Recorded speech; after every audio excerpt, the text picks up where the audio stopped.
Oh, some new updates from the App Store? Let's see what we've got today.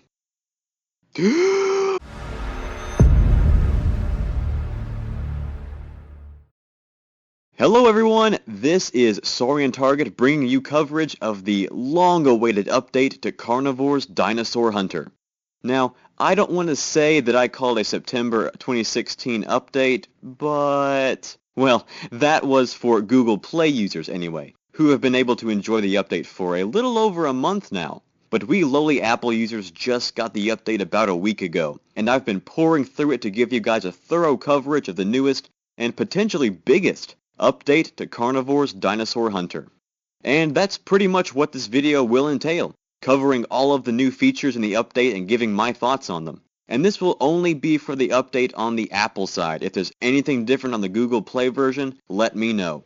So, without further ado, let's begin.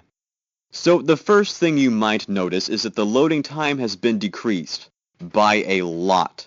The app used to take me at least a whole 30 seconds to load, at which point I considered not even playing it anymore, since I'm not even that big of a fan of the app's controls.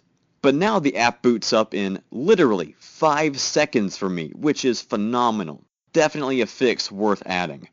Everything is pretty much the same on the menu fronts, although I'm not sure if the text displaying observer mode selection or the text telling you to select a dinosaur has always been there.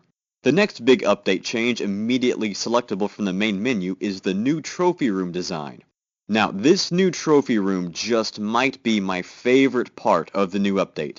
We all know that Carnivores Dinosaur Hunter started out as just a mobile port of Carnivores 2, and to a certain extent it's still pretty much that. But as it's added new dinosaurs, new areas, and new gameplay mechanics, it is slowly becoming its own entity within the Carnivores lore, and I think it's about time it got its own trophy room to help differentiate it from its predecessors. The layout of the trophy room remains pretty much the same, but instead of being located in what was apparently a vast, empty ocean of tile, this trophy room is located deep in a forest glade, with a satellite dish guarding the gallery, possibly to radio Dino Hunt Corp dropships, or just serve as a basic communication station for hunters visiting their trophies. It even comes with a walkway up on top of the center protrusion to easily view your trophies from above. To me, this is such a great touch. I'm a big proponent of different Carnivores entities having their own trophy rooms, even if identifiable only by minor touches, and this new one really adds to the aesthetic of the gallery. Now, the rest of the update changes appear once you're in a hunt, and the biggest and most noticeable one is the immense graphical overhaul, and boy do these new graphics look good. Updated shaders, new reflective water surfaces, and gorgeously realistic skyboxes truly bring the world of FMMUV32 to life in a brand new way. These landscapes look amazing. Hunting in Carnivores games was already an atmospheric and immersive experience, thanks to well-designed maps and ambient sound work. But now, the level of immersion in this youthful, alien world has been ramped up a notch or 12. Dinosaurs and trees reflect in the water, harsh sunlight shines through the clouds, and detailed shadows decorate the landscape with a brand new depth. However, perhaps the most welcome beneficiary of these new graphical updates is the nighttime hunting mode, which is by far the most atmospheric aspect of the app now. Instead of being bathed in the green of night vision like the older games, Carnivores Dinosaur Hunter now offers a true nighttime hunting experience. Darkness blankets the landscape, with visibility granted only thanks to the light of the full moon. The classic night vision does return, but only when players use the binoculars, which is a welcome and logical change, I think. These fantastic new graphics look great, and have definitely been the big talking point of this new update up to its release. And although these graphics don't quite make the classic dinosaurs look too out of place, they definitely match the newer dinosaurs' aesthetic better than the classic ones, and further help establish Dinosaur Hunter as a separate entity from Carnivores 2. Along with the landscape aesthetics, some of the dinosaurs themselves have received some changes to their looks. Many of the Apple version dinosaurs famously have different or paler skins, most notably the Dimetrodon, Spinosaurus, and T-Rex. However, after the update, all of the dinosaurs have reverted back to their original PC colors. In addition, the Carnotaurus has shrunk drastically in size, where it used to tower over many smaller dinosaurs, similar to the Ceratosaurus, It is now closer in size to the Allosaurus, which makes its light weight more sensical. The Amargasaurus has also had a slight size buff, now appearing much larger than it used to, although the spikes and feathers on the Carnotaurus and Gigantoraptor, respectively, have not been fixed to be viewable on both sides. Ultimately, I'm pretty indifferent on these changes. I like making the Carnotaurus small, so it's more in line with the Carnivores lore, and the original skins do look better on the classic dinosaurs, but these are really just minor changes. Also, the Carnotaurus call still does not scare away ambient animals. Come on, Tatum, this should have been fixed years ago. What's the point of having such a ferocious call if it doesn't even scare away a Moschops? Another minor aesthetic touch included is coordinate grid lines on the maps. This does not serve much purpose from a gameplay standpoint, but it adds a real-world element to the designs, and it makes sense that a map on an alien planet would have identifying coordinate planes to help hunters and Dino Hunt Corp identify where they are for pickup trips. I really like this little touch, and now I feel compelled to go through all the maps, find the important landmarks, and identify their coordinates. The wind indicator and compass now include a text that says Area Map above it, which I believe is a much-needed touch. I can't tell you how many Dinosaur Hunter playthroughs I've watched on YouTube where the person playing did not know where the map was. So this should really help those who had trouble finding certain mechanics, or those who just didn't want to look at the instructions. Another great addition to the app is the increased player speed. Slow walking and running speed has always been a complaint of the Carnivores games, and it seems that Tatum has addressed this concern, because now the hunter moves fast. You can cover so much ground while sprinting, and the app still allows you to pick your speed, which is great from a hunting tactic standpoint. You can sneak up on your prey or charge at it full speed, but I don't think the speed is fast enough to outrun any carnivores just yet.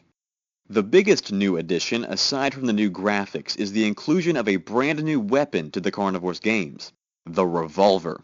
Now, this is not the first new weapon added to the games, since the PS3 and PSP versions included the laser rifle way back in the early days of Carnivores Dinosaur Hunter. But the laser rifle always felt like a very exclusive weapon, because it kind of was, so it never really caught on with popularity. However, the revolver seems to be a more important, more popular, more grounded new weapon, even though we've really had the revolver thanks to mods for, years. The revolver is a very powerful weapon, capable of taking down most small dinosaurs in one well-placed shot, very much in line with the Magnum from Carnivores Reloaded. Although it is nice to see an official release of the revolver, and a more accessible new weapon added to the Carnivores games, it's not that revolutionary, given that mods have been using revolvers for quite a while. It's also a shame that it's not modeled after the HD or Reborn revolver, for at least consistency's sake. I really liked the design of that thing. Oh well.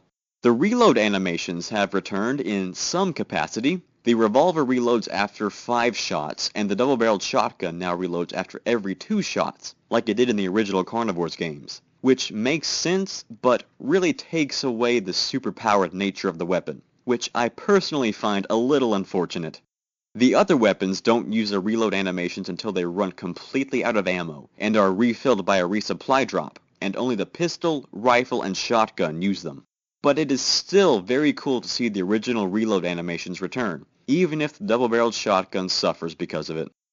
So there you go, guys. That's about everything I could find in this new update. All in all, it's a pretty great update. The graphics look fantastic, the new weapon is a much-needed bit of new content, even if it's not the new dinosaur or hunting area we were hoping for. It's honestly just great to see activity on the Carnivores Facebook page, and the app's getting much-needed updates. And the release and the content of this update has gotten me wondering something. With the failed release of Carnivores HD and Reborn, the more anatomically correct new dinosaurs added to Carnivores Dinosaur Hunter, and the brand new, more realistic graphics, I feel like Tatum is trying to turn this app into the new generation reboot Carnivores HD and Reborn were supposed to be. Carnivores Dinosaur Hunter Mobile is slowly becoming its own prominent entity within the Carnivores lore, and whether or not I personally like it, it is a reintroduction of the franchise to a new generation, so it makes sense that it would slowly be converted into a quote-unquote new game. Who knows? With the revamped graphics and realistic new dinosaurs, it might not be too long before we start seeing redesigned classic dinosaurs. I mean, what's stopping them? They've already upscaled the Spinosaurus. Who knows what's next? But anyway guys, those are just my thoughts on the new update. What are yours? Do you like the new update? What's different in the Google Play version? What do you think the future holds for Dinosaur Hunter Mobile and Carnivores in general? Let me know what you guys think in the comments section below.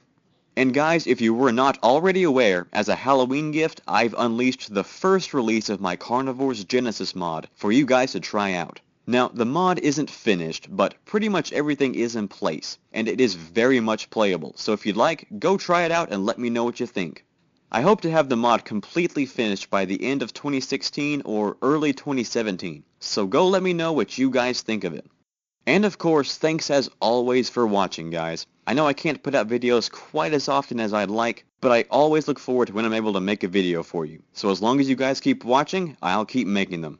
Thanks again everyone, and I will see you guys next time when we take a look at the more exotic regions of the dinosaur planet and the dinosaurs that turned an Earth colony into a war zone.